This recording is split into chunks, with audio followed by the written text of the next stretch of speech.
Okay. Okay, Ranjini is come.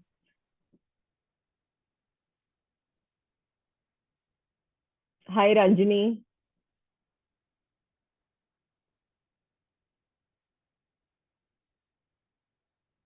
Okay, so let's begin.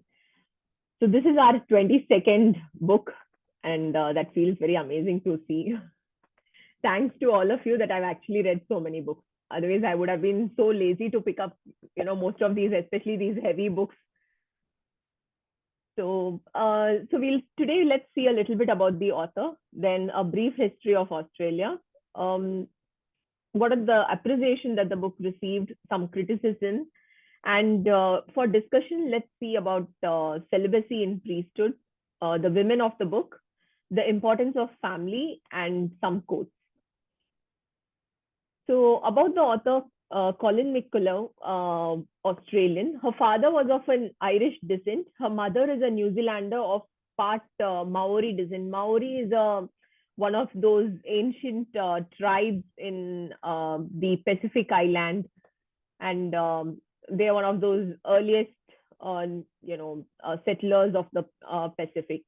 So she was a voracious reader from childhood, and she had a very strong interest in both science and humanities.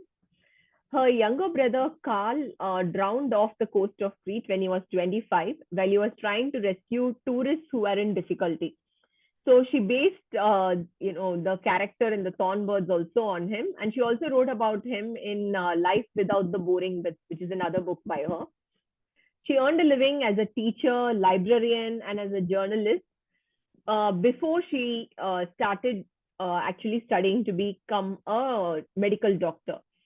What happened was in the first year, she suffered from severe dermatitis from the surgical soap. So they told her that it's better she, stops her education as a medical doctor. So she switched to neuroscience, and then she worked at the Royal North Shore Hospital in Sydney.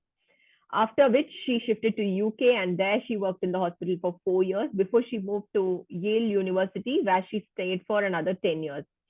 And it was at Yale that she wrote her first two books.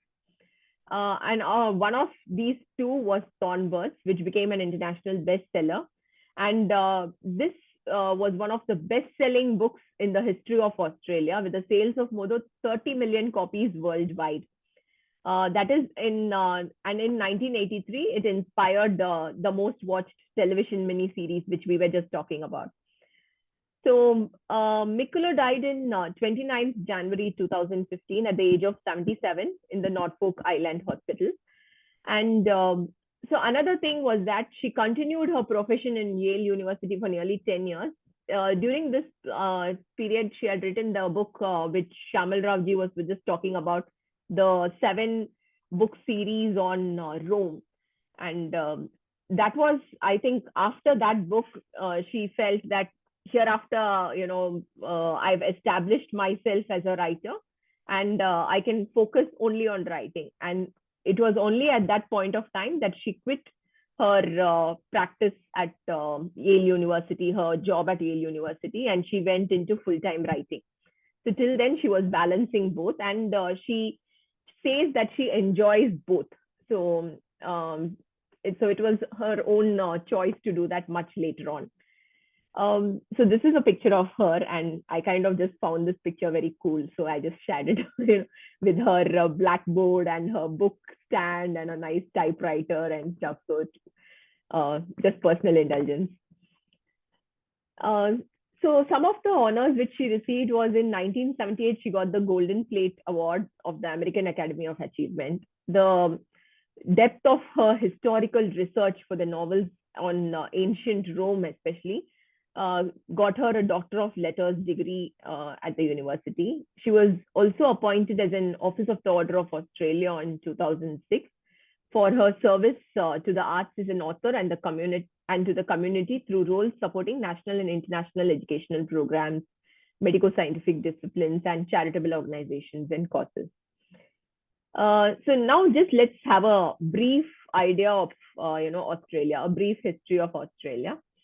In 1788, Britain established a penal colony in Australia. So Australia was only, apart from the Aboriginals who were the original inhabitants, it was only filled with convicts who were sent from Britain.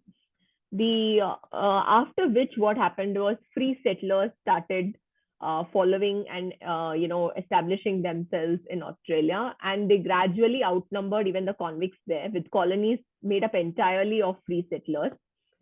And in the 1850s, gold was discovered, and that's when the major gold rush took place, and people came from all over the world to Australia. In 1901, Australia became a nation. It formed the Commonwealth of Australia was established. 1 year later, Australia became one of the first countries in the world to give women the right to vote. So in 1 year later, so about 1902. In fact, the Thorn birds take place from 1915 to 1969. So already there was a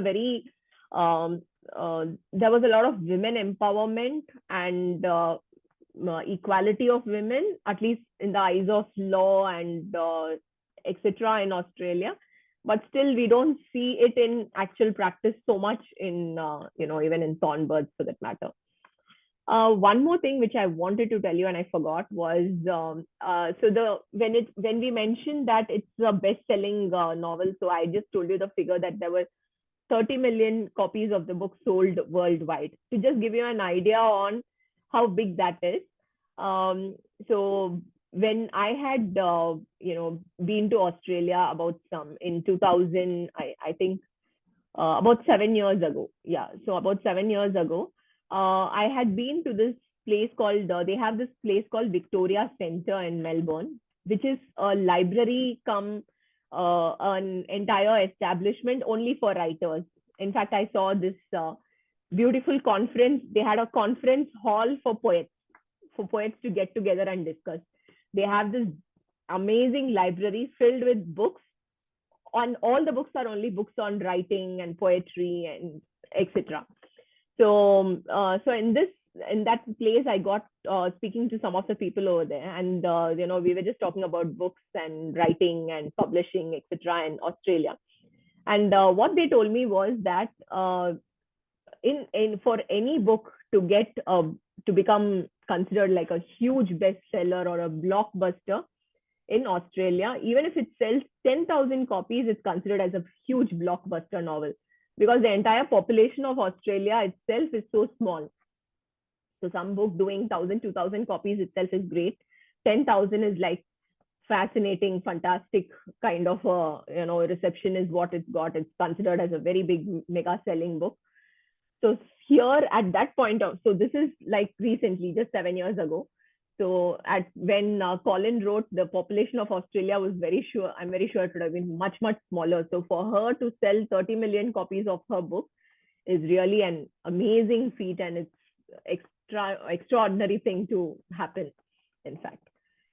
So sorry about the digression. So coming back, so the brief history of Australia. So 30% of the Australian resident population are born overseas, and about 45% of the Australians have at least one parent who was born overseas. And we can see this even in the story also. We can, like her family, the Clearys and Carson and all, when they speak about, others in the thing, they speak about people of Irish descent, or speak about people from, oh, he looks like this, so probably he is from that place. So there's a lot of influx of population, influx of people from across the world into Australia. And the Aboriginal and the Torres Strait Islander Australians are considered as the original inhabitants of the island. And now there are people from 200 other countries who are calling Australia home. However, despite all this, it is home to only 0.3% of the global population. But it is 14th largest economy in the world. So I just thought it's interesting to see the numbers. And so continuing with this, the locale of Thornbirds is a fictional town. So it's pronounced as Drogheda. So Drogheda is a fictional sheep station in Australian outback, and it's named after the Drogheda, which is in Ireland. Okay, so about the author, apart from whatever the interesting things which we saw, so she had this. She was very supportive of the original inhabitants of Australia, and also she was very supportive of their original cultures and the culture of the islands nearby, etc. So there was this issue which happened in Australia, some in about I think in 2000, in early 2000s, in which they had this island called Pitcairn Island, which I think is um, one of the only inhabited islands in entire South Pacific or something like that. And in this island, in fact, they don't even have water. So they catch water, only the rainwater, which is caught in cisterns or something, is what is used for their daily use also. So in that kind of island, they had this, um, they have this custom wherein, it was, I don't know, they say that it was okay to have a relationship with young girls. So as young as even 12. And when there were many others, like Britishers and others who were settled there, and we had seen this and the shock of it or whatever, they had complained about it. And then there was a major investigation which took place, in which many men, about I think some 20 men, including the mayor of the Pitcairn Island itself, was caught, and they were jailed and other things. So at that time in the Sydney Morning Herald, Colin was promoting her book called Angel Puss, and she spoke extremely supportive of these men who are convicted in this. So she said the poems have cracked the whip, and it's an absolute disgrace. These are indigenous customs and should not be touched. These are the first people to inhabit Pitcairn Island, and they are racially unique. It's hypocritical too. Does anybody object when Muslims follow their customs? Nobody is afraid of 50 Polynesians, but they are very afraid of a million Muslims.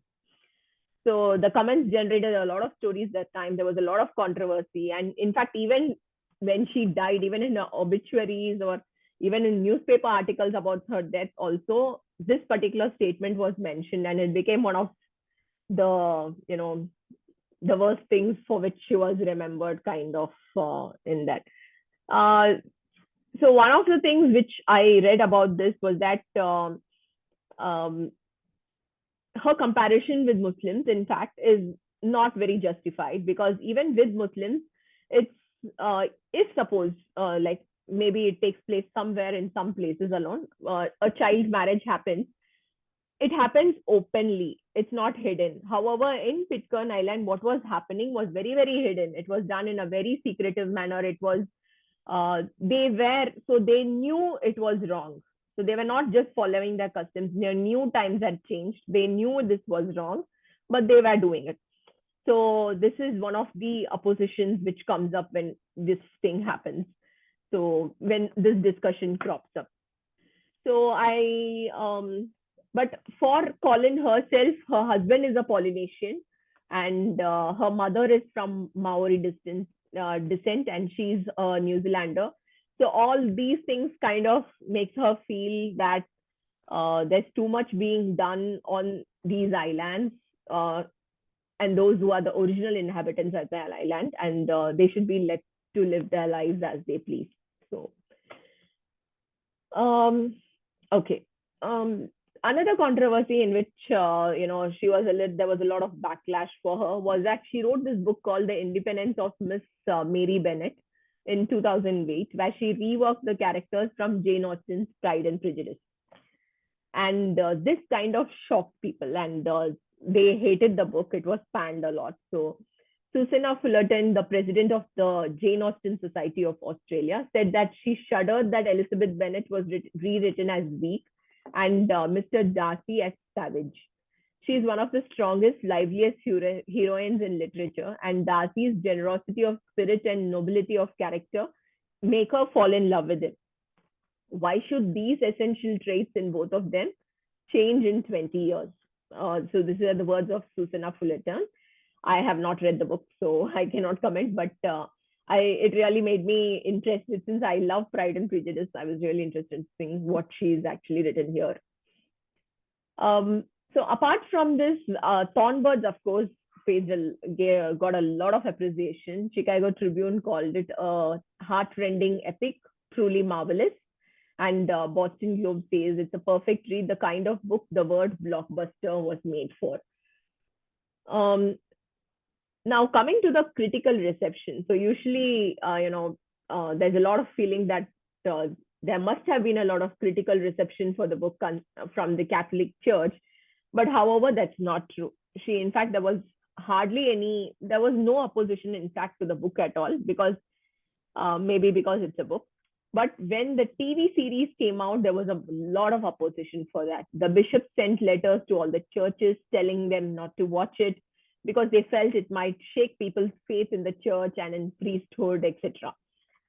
However, a lot has changed from then to now. So the online discussions about Thornbirds, about how it affects Catholicism, etc., and how much of restrictions does the Catholic Church, in fact, place on such books and on such TV shows, etc. So there was a lot about this discussion online, and most people said that the Catholic Church nowadays does not have any banned books list or something like that. It does not stop people from reading anything or watching anything.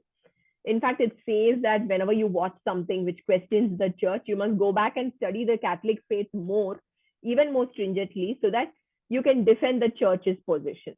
So that's what they say. And in case watching something like that brings up any sinful thoughts or, shakes your beliefs or makes you do something, then you must just confess to it the next time you're in church.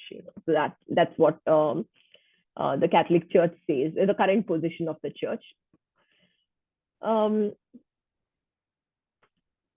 Okay. So does anyone want to share anything, or should I go ahead with the discussion? Maybe we'll finish discussion topic 1 and then maybe we'll take a small break before we go to the next 2. So the discussion topic 1 is about, I think the main crux of the book is about celibacy in priesthood and should it be compulsory? Is it right? Must this be adhered to? So I'm just going to put a little bit of, whatever I felt. So you can please add on to it. Generally, when it comes to, any faith, I think it's very easy for outsiders to say, oh, no, it must not be there. Or celibacy, there is also views like celibacy is not a big sacrifice. It's not a big deal. It doesn't make a person great or something. And it does not make a person more divine. And just because there's no need to sacrifice your love for family just because you have to love God. Why not both coexist? And also there's this view that this is not natural, because priests are made to be celibate. That's why we have all these other, criminal cases of, abuse and rape and all these things. So, generally, it's easy to reject another person's faith when it does not conform to our norms. So I think questioning whether it's right or not, I'm not sure how much, we should, whether it's even right to question it. It's a person's faith, I guess. But to have a little bit of, what is the history behind it? Was this always there? So just to have an idea about that, I just picked up a few things which I found online. So one of the things was that in the early church, in the initial years, clerical celibacy was not mandated. In fact, St. Paul's, in his first letter to St. Timothy, he writes that a bishop must be irreproachable, married only once. So that was always there, that if they were married, they should be only once. There's no question of divorce. Married only once, of even temper, self-controlled, modest, and hospitable. And deacons may be married but once and must be good managers of their children and their households. So, but however, this was not that, there was no compulsion that a bishop, priest, or a deacon had to be married. So there was no compulsion over there. St. Paul himself, actually, he was not married. So, Saint Epiphanius of had stated that, the Holy Church respects the dignity of the priesthood to such a point that she does not admit to the diaconate, the priesthood, or the all these other positions, whatever is there, anyone still living in marriage and begetting children. She accepts only him who, if married, gives up his wife or has lost her by death. So this was in the period of, it was in 403. It was dated 403 when he made this statement. So slowly the position of the church was changing from someone who is, who is married. It became slowly that it can, it has to be someone who, even if he's married, he either gives up his wife or maybe his wife is dead, and only then he can, get into the church. And after that point of time was when, around 306. So during in the year 306, it was when the Spanish Council of Elvira, they imposed celibacy on the clergy. In fact, they were the first people to make that as a rule, so that the clergy must be celibate. Later, the celibacy requirement kept extending to everyone. So initially, it was only for the deacons and all that. Then it became for the subdeacons and for the whole, all of them. So what is the belief? Why did the church expect this out of them? So to be a priest means to make a sacrifice of oneself to Christ for the good of his church. So the priest sacrifices being married to a woman and having his own family to being wedded to Christ and his church and serving their needs as father. So Catholic belief is that celibacy requires the grace of God to be lived. So celibacy is not, is not seen as something. Of course it's a sacrifice, but they say that even someone wanting to be celibate is actually a gift from God. It's only if God wills that can happen. So this is exactly what we see in the book also, where Ralph says that, even after whatever happens and everything, he says that this has brought me to earth. It's shown me that I'm not so great, that God is greater. So I have made a mistake, and so I'm not really as great as what I thought. So God has to give me this as a gift. Then only I can, control my desires. So this gift is not just to keep one's physical desires under control or to live as a bachelor or anything like that. So that's what they say. The gift is not it's not just a gift of celibacy. It's a gift from God to think of God alone every single day, which was very easy for Dan to do. So for him, it was very simple and very easy. It came very naturally to him. So that's why they say that he's blessed. He was such a pure soul in the book. So according to the church, it is difficult to understand celibacy for common people because of the obsession with the media. So that's a common standpoint which they have. So whenever this discussion on why do you impose celibacy on priesthood, why is there, or anything like that. So this is a common position which the church takes, is that it's very difficult for you to understand because you live in a media obsessed world. So also I thought a lot of these quotes here also speaking about celibacy and about the probably Ralph also in a way, or even of Maggie in a way, I think. So that is a legend about a bird which sings just once in its life, more sweetly than any other creature on the face of the earth. From the moment it leaves the nest, it searches for a thorn tree and does not rest until it has found one. Then singing upon the savage branches, it impales itself upon the longest, sharpest spine, and dying, it rises above its own agony to out-carol the lark and the nightingale. One superlative song, existence the prize, but the whole world stills to listen, and God in his heaven smiles. For the best is only bought at the cost of great pain, or so says the legend. So I think for Ralph, the cost of great pain was having to give up Maggie. And I think for each of them, they had their own, for the best is only bought at the cost of great pain, which happened for each and every one of them, I guess.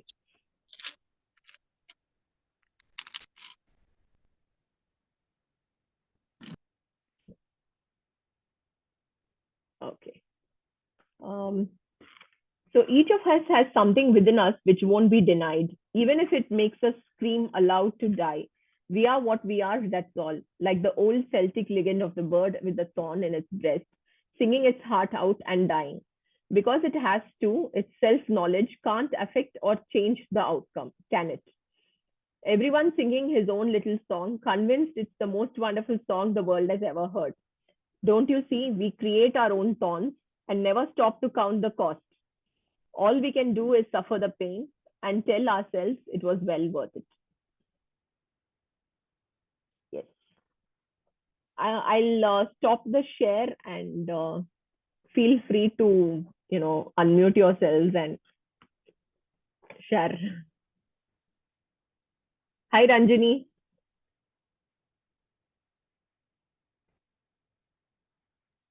Hi, Archana. Sorry, I haven't read the book, but I'm always interested in what you guys have to discuss. So I'm going to just be a lurker today.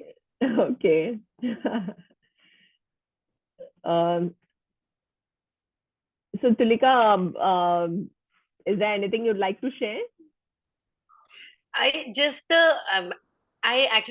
It wasn't very clear to me how the name Thornbirds went with the book. Either it applied only to Ralph, because he's the only one who achieved that greatness that he aspired to after his downfall.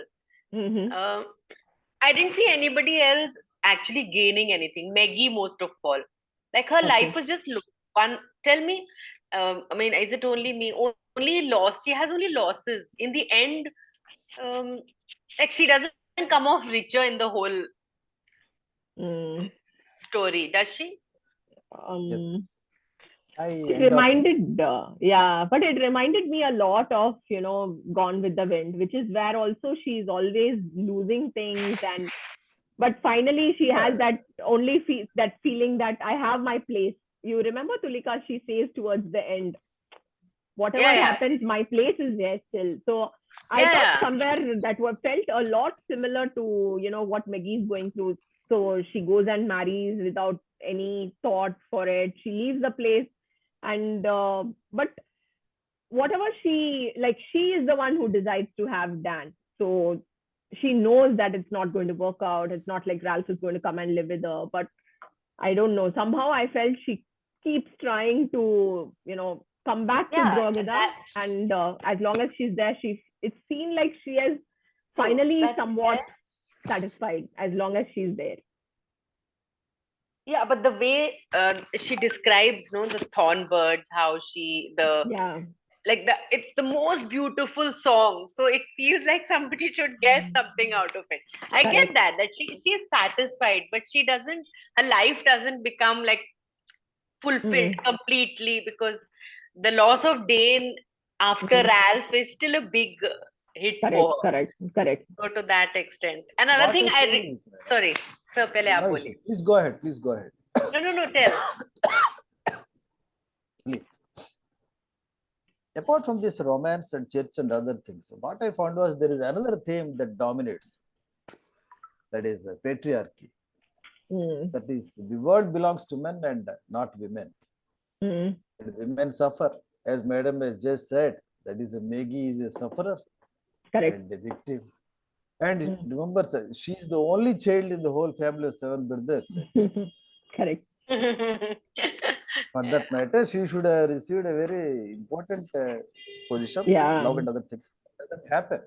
The opening scene, if you look at, I was really caught by that actually. She on her birthday, she gets a gift of a doll. Yeah. Mother gives her. Somehow or other she prepares. And when she comes, her brother takes it away, and the beautiful word she has used, writer actually. That was desecrated by her brothers. That is, and she starts crying. An exception to this, of course, is Frank. He comes and actually sets it right. Frank is an exceptional character for whatever that is, because Correct. he is not born out of wedlock. He had a special love for him, and he is different from rest of those 5 brothers or 6 brothers for that matter. And he's energetic. He never goes with his father's ideas. He tries to take out his own route. Anyway, it's a different thing. He ends up in jail, prison, and he gets released. But he was all along with Maggie.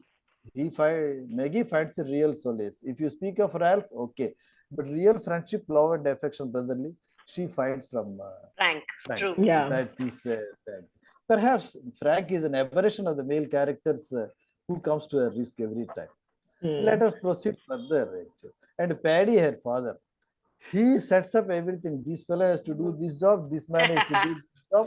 Nothing, no exception. He says also, we are working class people, which means we don't get rich or have maids. So you have to do all these jobs. Frank here is again an exception. He assists her mother. I'm sorry, his mother actually. Correct. Dishwashing, etc. Right. Somehow I was drawn after Ralph. That's naturally he is the main way. I was drawn to Frank as a matter of fact. He had something a stoic in his approach. He was independent minded, doesn't conform to the times of those days to dominate women, etc. etc. Let us take case of Mother Fee. She is also no exception. She never pitied her only daughter. She never supported her. Correct. And somewhere she says actually, let a man breed sons, and he was a real man. Some dialogue is there. That is another thing. And she ignores nursing of the children she gives birth to, and Maggie takes over that load. That is, and care and upbringing, Maggie takes over. Correct. And somewhere when someone is questioned, she is your daughter. What is a daughter? She asks. Just a reminder of the pain, younger version of oneself, who will do all the things one has done, cry the same. No further. I try to forget I have a daughter. She's also ignored.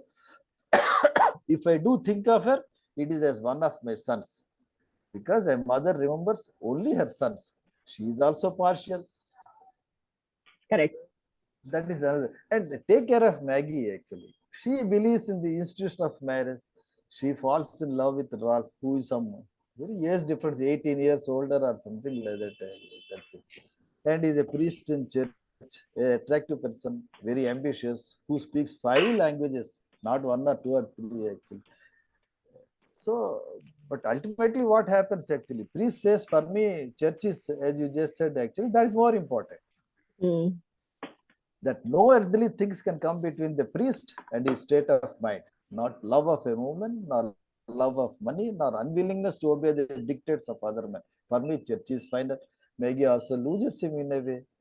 And look at this Luke. He was annoying. Terrible. Yeah.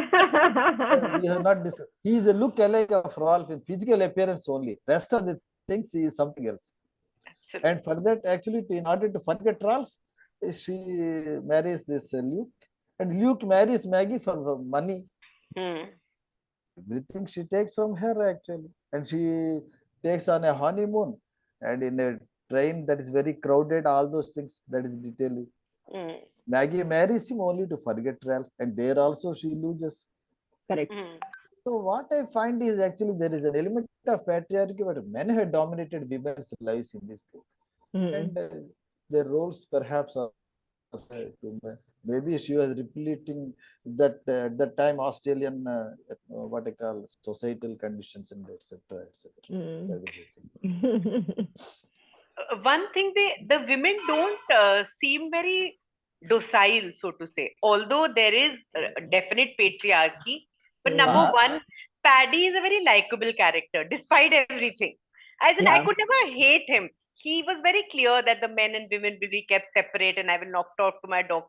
As in, these things will not be discussed, the men things and the women things. But he's still a likable character, and the women are pretty strong in their own way.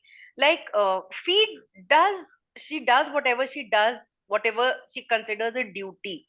But she never seems subservient to Paddy. No, what I feel is actually she had been made to think that way. It is her job. If you condition a child from very beginning, this is your job. No education, sit in home. Well, she is withdrawn from school also, Maggie. Well, brothers were sent. From childhood, if Yeah, you that's condition a true. mind, actually, your role is limited True. to this. But even now, that's the case. So works even now. Conditioning works every time. What I'm trying to say, the patriarchy still continues in our society. Correct. Yeah. That is true. That is true. When she But says about Maggie, no, she says no But I secret. will give one point. Again, at the end, actually, Maggie's daughter, born out of Lucas, she is a very strong Justin. woman. She doesn't care Yeah. anybody. She has his own, She's the best. yes. Mm. Frank this side, and for me, that what is her name? She is okay. So one is Dame and Justin. Oh. Justin, yeah. Justin actually. Justin. So Frank and Justin, I went with those two characters. I couldn't actually truly dislike any of the characters. I only Ralph annoyed the hell out of me somehow, although he Ralph was the somehow. protagonist and all. And he was He was somehow a sort of narcissistic. He wanted to be this perfect man, and I couldn't like him. because he is like a split personality. He's ambitious also. Yeah. He's not a very, very pure character. He's very ambitious. He wants to grow in the church and everything. It's not like he's given up all desire or something. He has become a normal pastor in a small village pastor, and he went up to Vatican. It's not normal. Right. He broke peace between those warring countries. But very top. He's talented. He's really talented in whatever he does, but he's still not a likable character. He's very dissatisfied with his life. Actually, the thing is, he needs the church and he needs Maggie, and it cannot happen. So had he, that is the conundrum. So if he would have married Maggie, he would have been terribly unhappy, and he gives her up and he's still unhappy. Exactly. So it wouldn't have, I mean, there was no way he was going to be happy. And as a result, Maggie suffered. Correct. As a result, Maggie suffered. Yeah. Maggie and her love was very sacred, actually. She was unifocal. She never had any confusion. Even at the extreme length, actually, she wanted to have a part of him. I think actually her love was above any what I call suspicion. But that's why I say the women got what they wanted. What Maggie wanted, she got. I think she was a very strong character. She was very clear on what she wanted, and she got most of it. That is accepted. Otherwise, you would not have gone to Ralph to have a kid, a child. But like her mother, she lost Frank. She also lost Dane. Those 3-4 pages actually are wonderful. Actually, the conversation between Fee and Maggie, particularly when this comes out. I know he's not of Luke, he's of Ralph. Look at his personality. Look where he was. Those 3-4 paragraphs actually, Maggie gets confounded actually. How come my mother says me all this? Why she outwits me? Maybe it's a question of jealousy. It could be. But at that time, mother was having a jealousy for the daughter who could, as you just said, is a stronger character than than Fee. I could not make it out. I think every generation becomes a little more pragmatic, stronger. A bit like from Fee to Maggie to Justin, the women become strong. So something else, which from this book, which reminded me, in fact, was so in. Like what Tulika was saying, Maggie is asked to, hold her own among the boys in the house. So it's not like she's pampered because she's a girl or given any special privileges or taken care of or anything. So, we had this very interesting incident. There's this place called Phillip Island in Australia. And from Phillip Island, they take you on a speedboat. And towards it's actually a place which is very close to Antarctica. So when you go towards the sea to some distance, you can see a lot of these seals in the open, hundreds of seals in the open in the sea, and they come rushing towards the boat and they play around and all that. So they take about like some 30 of us in the boat and they go. So when we went in the boat, so there was one man who was, driving the boat. And there was this one lady who was, checking the tickets, making us sit or whatever. So she was doing everything else except driving off the boat, which was being done by the man. And since this is so close to Antarctica, the sea suddenly gets really choppy. So it was it was very adventurous actually to go in the boat itself. It was jumping, the boat was jumping around everywhere and all that. And after we went and we came back, and she's supposed, so it's the lady's job to anchor the boat and dock it towards the station. But it was so choppy that the waves were pushing the boat back. And there was this huge wooden, rod or something on which she had to throw the, rope, pull it, and dock the thing. And the person who was driving the boat, so he's finished driving, he has stopped. He didn't come to give her a hand.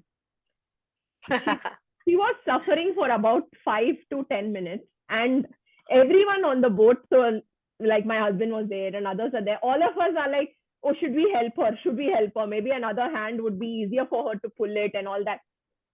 But it looked like she didn't want any of us to do it. So we couldn't really, it felt very presumptuous to go and give her a hand. And especially when that man over there is sitting simply and watching her do it. Very clear division of duties. Very, so it was like, oh my God. And she kept doing it. And yeah, she was quite thin and it didn't look like, and I was finding it so uneasy, especially coming from India and all this. So it felt so uneasy to see her suffering. So this went on for some 5 minutes. She couldn't do it. Actually, 5 whole minutes where she's going on trying and she couldn't do it. And finally she did it. And once she did it, everyone clapped. That's all. Oh, sweet.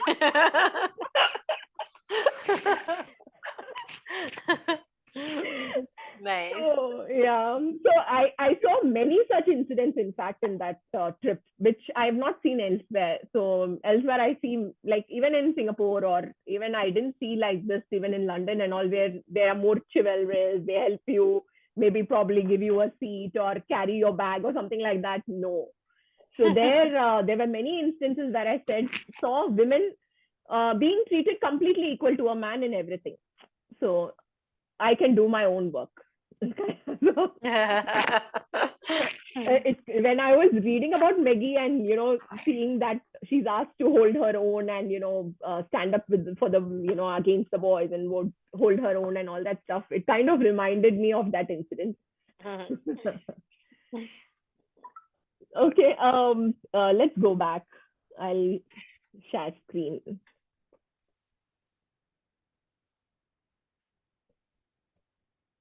Okay.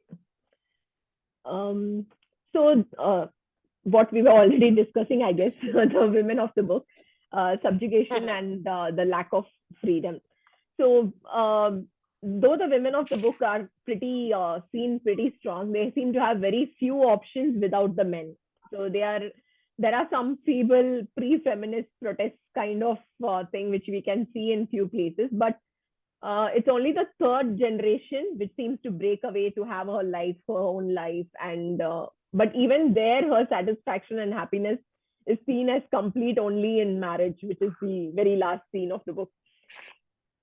So, but there is a growth which is seen. Fee is married off when she has an illegitimate child, but when Maggie, has one, she is welcomed back home. Though, of course, not everyone knows about it, but Fee does guess about Dane, and but she does not say anything. She welcomes Maggie back home.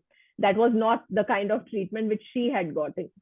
And also the women are shown as strong and they are shown as smart, but it is very obvious it's a very patriarchal society. And also another thing which is very similar to Gone with the Wind, in fact, is that the women find Drogheda as a very important part of life, and they struggle a lot to save it, preserve it, and grow it.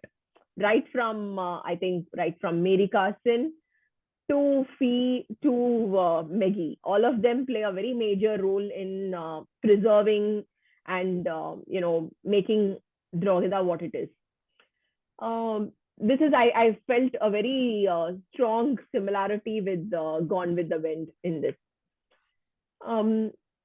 Another point was about family. So I think there's a lot of stress and importance shown for family and the family unit and marriage. So it's shown as if family is the place where your safety and happiness exists. So for them, family, of course, family and home is Drohada, and it's seen as a place of safety and happiness.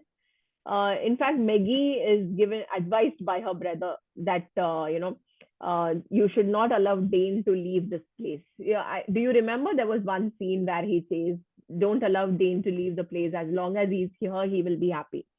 And but he is not. He leaves. So all the hardship and evil seems to fall on only those who leave Drohada. So like Jims and Patsy when they go for the war. Frank, when he runs away from home, and that's when he faces all his difficulties and finally ends up in prison. Maggie, when she marries and she leaves with Luke and all that she suffers and all those years away and all that stuff. Even the incident of her relationship with Ralph takes place away from home. So whatever difficulties happen or whatever sins happen or whatever happens, everything happens away from home. And of course with Dane also, he's away from home when he actually dies. So I think there was a very subtle message which was there, that this is the place where there's safety, happiness and everything. So finally I think that was the way in which it ended, because like they are all seen somewhat kind of content, though with all their losses and grief and everything. Here are some quotes from the book. So there are no ambitions noble enough to justify breaking someone's heart.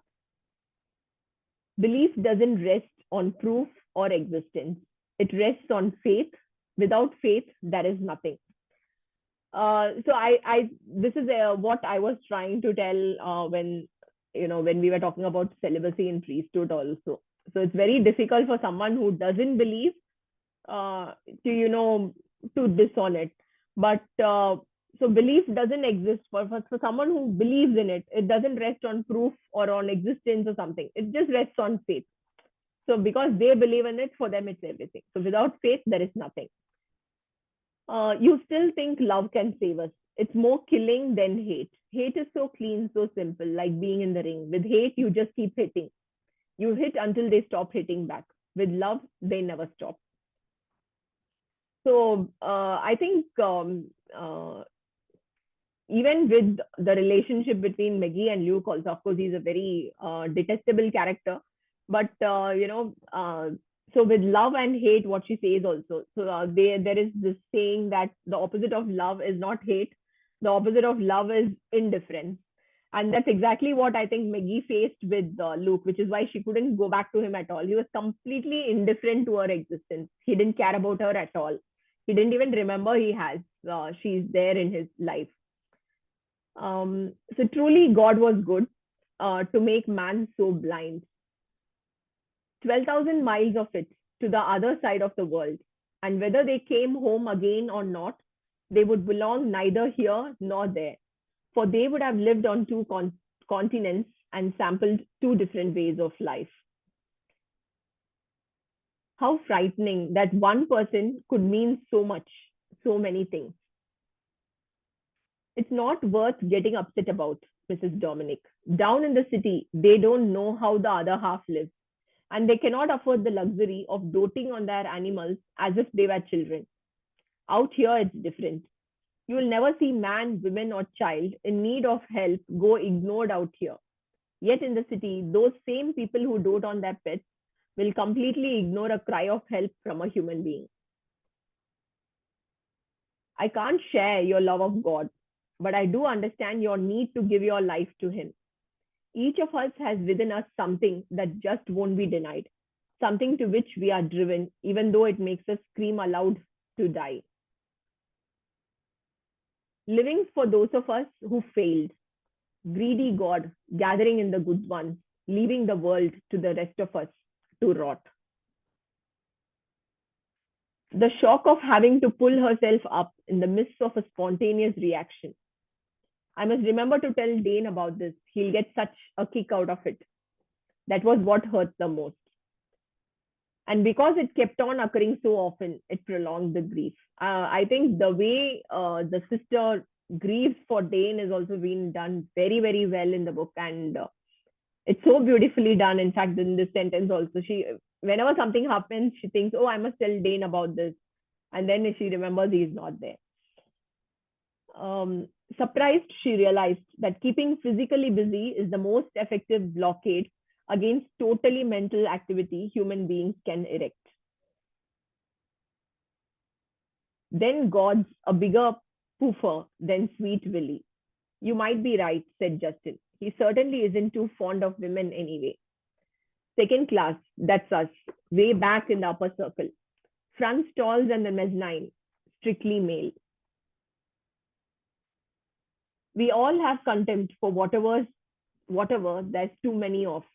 Out here, it's sheep, but in the city, it's people. So, that's all. Such great quotes and so many of them, right? Yeah, so many of them. Really, really, really nicely written. Like I said, like she's amazing, not only with the descriptions, but the narrative is so good. Her expression is so good. She like scores on ticks every box of why you like a book. Correct. Which is why this was such a great read. Thank you, Tulika. You had only introduced this book to us. Oh, by the way, there's another very good book by her, which I also love, called Tim. Have you read it? It's called Tim. Oh, no, I'm not. It's about this extremely Greek god good looks wala man, but he's mentally challenged and he's younger. And there's a middle-aged woman, a spinster.